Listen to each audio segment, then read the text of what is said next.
Hi everyone. Hey guys. Welcome back to our show, Two Mindful Mamas. Nice harmony. Thank you. Thank you for that. Today we want to talk about valuing yourself. I was just giving Christina tea on something going on in my household right now, where my husband is a freelance web developer and he undercharged for a project and it's triggering. But it's triggering because you've done so much work. Yeah, because I've done so much work to, aside from being a Reiki healer and everything we have going on Pretty Spirits, I also am a graphic designer. So sometimes I will delve into that world and do some freelance projects, whatever brings me joy. I've done a lot of work to even get to that point of only taking projects that bring me joy. And then once I take those projects, I've also done the work to make sure that I am charging something that will help me maintain that joy. It won't suck the life out of me. So watching him go from leveling up his pricing and also doing things that bring him joy to now undercutting himself has been hard to watch because we both see him as a very amazing, super talented. He can build anything. Yeah. So he's going through his own spiritual journey. So it's been triggering to watch someone go through that and also to be in the role of just stepping back and letting him have his journey without me nitpicking and nagging and saying I told you so every 15 minutes when he complains about it. That's like the roughest part. Yeah. So it just brought that up, and I just wanted us to go back and forth and share, our journey of learning how to value ourselves and how important it has been at this stage of our life to maintain that respect for ourselves.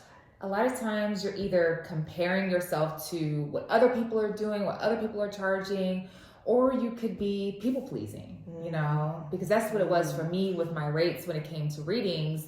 Was, okay, well, I don't want to be too pricey because I don't want to make people feel uncomfortable that they can't afford it, or I don't want to, not serve these particular people over here. And you go through making all these reasons and these excuses. But ultimately, like you said, I learned that lesson the hard way because you get burnout and you get really overwhelmed reading for people or providing a service to people for the low. And then they don't appreciate it, or they come back with wanting so many different add-ons, and you're stuck like, how did I even get so far away from like my joy in doing the work? So it's really important to just kind of take a moment. Why am I charging this rate? Is it just to make those over there happy that I really don't even like to work with?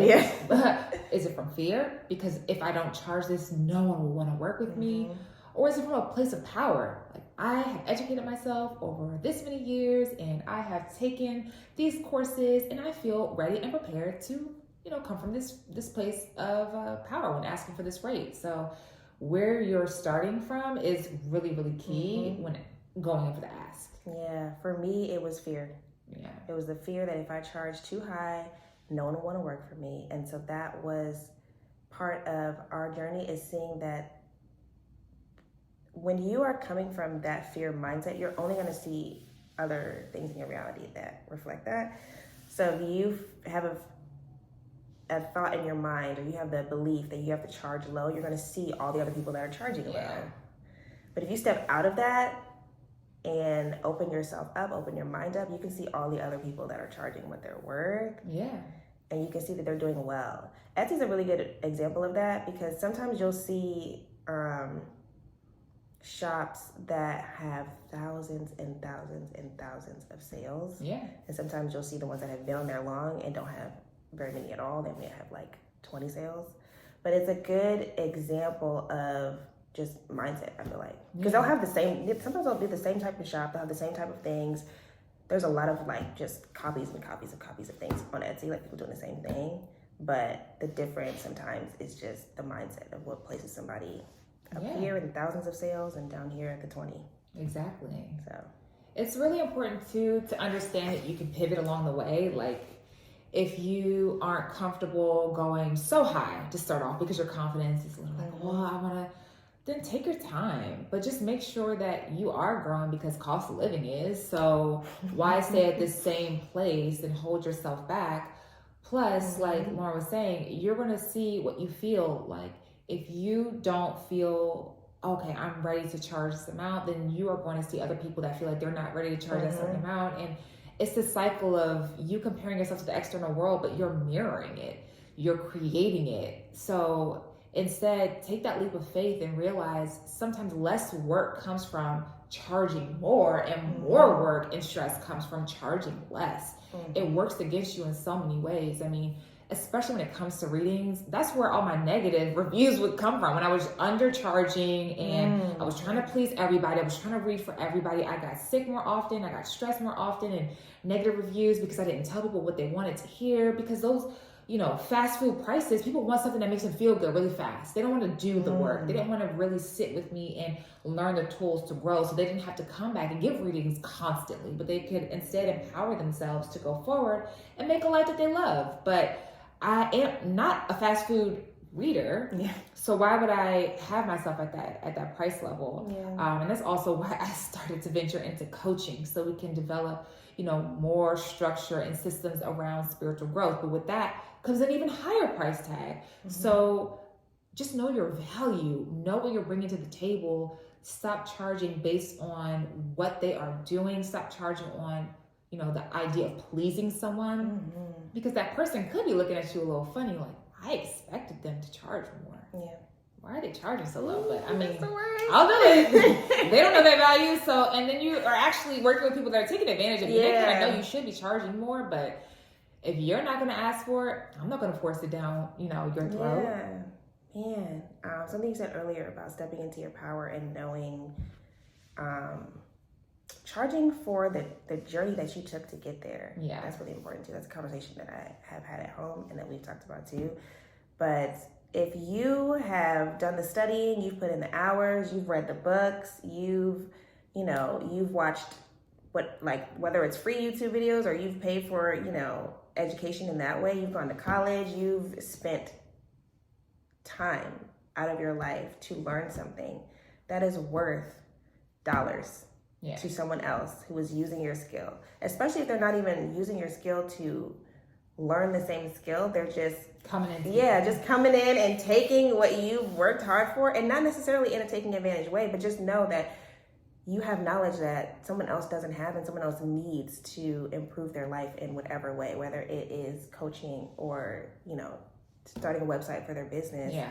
They need you, and it is okay for you to charge what you need to give them what they need. Yeah.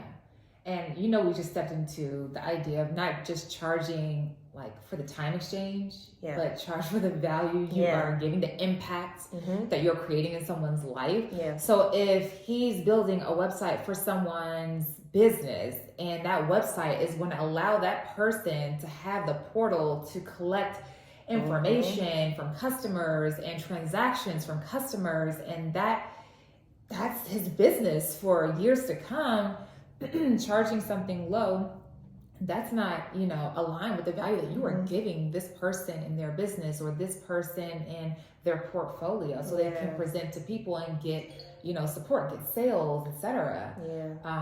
Think about the value that you are adding to someone's reality and understand that it is worth a certain dollar amount, not just, okay, well, I'm only charging, $20 or $50 per hour, and this seems fair based on this. There's so much more that goes into it. The knowledge that you have had through your jobs, your experiences, your highs, your lows, your inspired thoughts, they now get access to all of that in this bundle that you call a website, or in this bundle that you call whatever your talents may be. So plan from that place and charge from that place. So when you are deciding on your pricing, also notice how it feels in your body, because even when I'm not charging the right amount, I'll feel uncomfortable about it. And it might not be very clear why I'm uncomfortable. It might not even be a strong discomfort, but I just know it doesn't feel right. So I guarantee you, if you are undercharging, it doesn't make you feel good, because your bills aren't going to be paid. You're spending more time than you're being paid for. You just don't sit well with, maybe minimum wage as your hourly rate. So if you don't sit well with it, why would you then move forward in that energy and spread that all over the project that you're working on.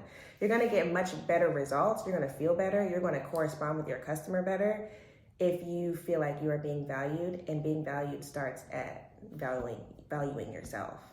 So if someone is offering you, hey, I'll pay you this much for your time, your service, what have you, and that doesn't sit well with you, you can counter, or you can say, no, thank you, we're not a fit. Yeah. So sometimes just having the language to do that, or to turn down a job, or to just divert the energy to where you want it to go, is all that's missing from the equation.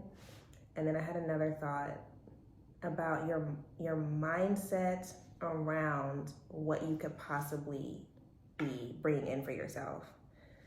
So if you are setting up a business, or you are looking for jobs, and you're looking at wages, what they taught us in, this will make sense, but what they taught us in graphic design school was, when we had the conversation about how to charge for our rate, the teacher literally stood at the front of the classroom and said, charge what you need. There you go. It was like, I don't have an equation for you to break down.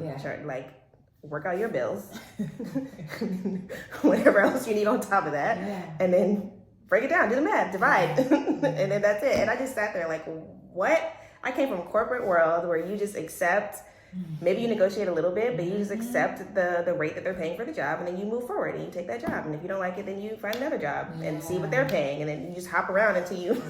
But when he said that, I was like, what are you talking about? You can't do that. What? But yes, you can. You really can.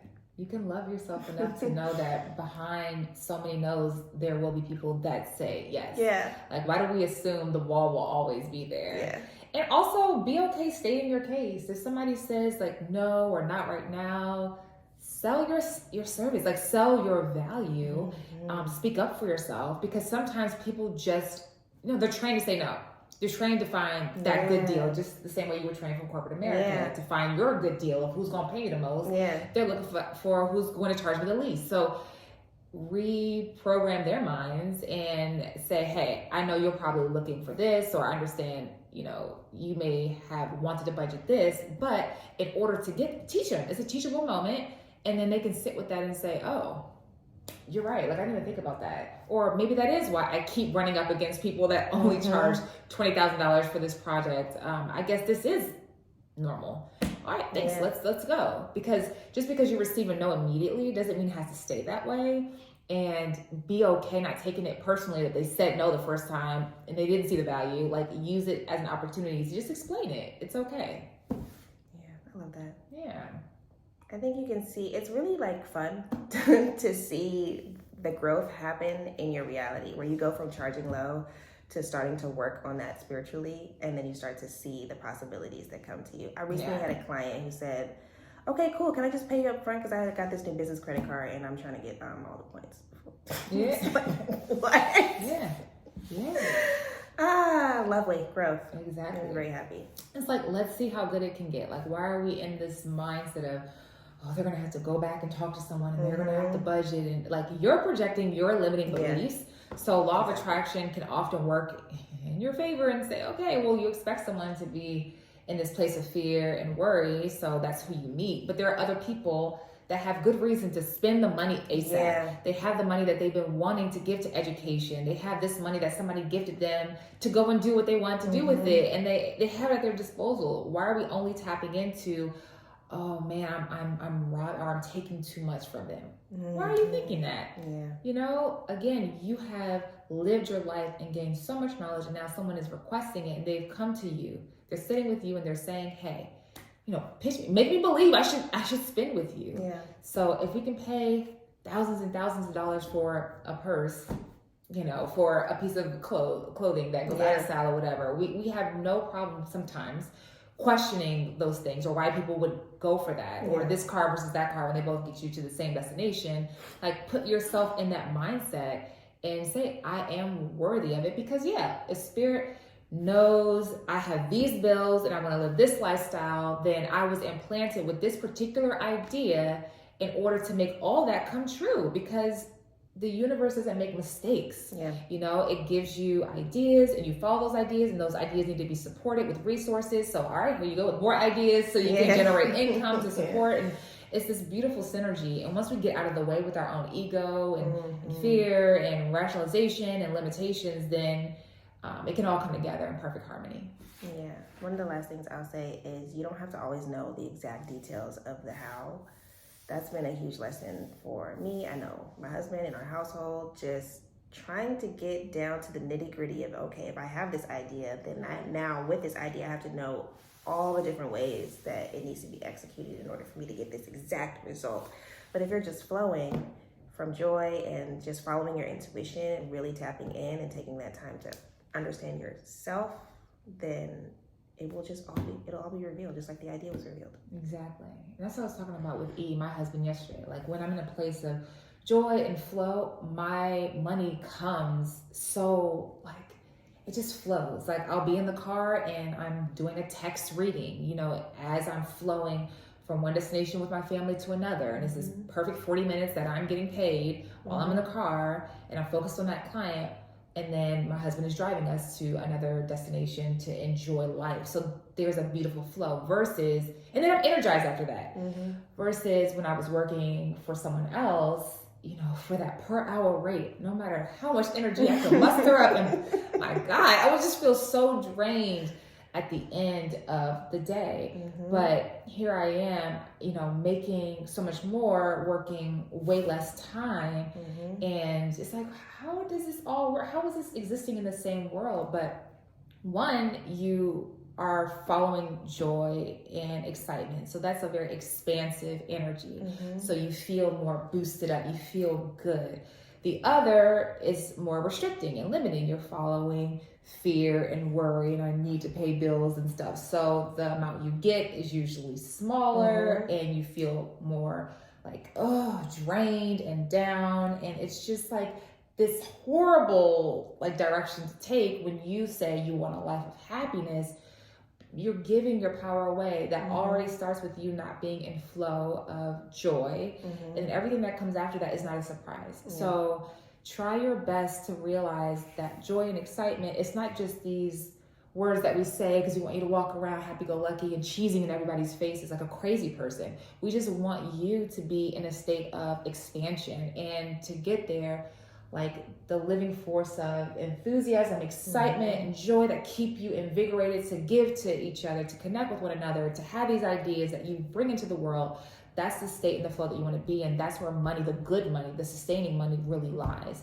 So you giving a sale over sale over sale over sale to this person and that person, after a while, you're going to start to realize you're away from your joy, and the money will get smaller and smaller. Even though you thought you were doing good by people pleasing and offering these discounts, it's going to shorten up versus you saying, okay, I'm charging this. I feel good about it because it covers everything. And then you get that first sale that gives you that confidence, and you keep following that joy. Watch what comes from that. At least give yourself the opportunity to try it. This doesn't even only apply to having your own clients or starting your own business, because we've seen time and time again people land jobs with corporations that are now valuing everything that we're talking about now, where they're giving way better benefits, more mindful benefits. They are just treating their employees in a different way, and they're just bringing a different energy to the workplace environment. So if you're watching this and thinking, well, I don't have my idea for my own business, or I really love working, you know, at an office, you can still apply all of these same principles and negotiate a contract that works for you. Exactly. So. And usually the morale and like what that company stands for, it's more about like partnership and appreciation and like leveraging your talents with like our values and making it all work, versus like, come, let me leech off of you all of your goals and like you're building my system, and then you're disposable and I don't care that turnover is high. I'm not even going to look into it and do nothing about it. Like look at the energy that you are a part of, and you can answer a lot of questions about like your health and your creativity, your feeling around purpose. Just look at the energy of where you spend the most time, and it connects back to how your money is flowing. So that's the whole point, is whatever brings you joy. So it doesn't have to look one way, but just be in that place as much as possible. It doesn't mean that things can't go left, and you're gonna have like crappy days and all that. We're all human, but being more aware, like, okay, I don't want to just make a decision blindly. What really feels good to me? It's okay to ask yourself that, and then to live from that place. Yeah. I love that. Well, all right, guys. Yeah. That's our talk for today about value. Continue the conversation in the comments. We want to know what you guys think. Tell us stories. Give us your experience. Yeah. Awesome. Until next time. Bye.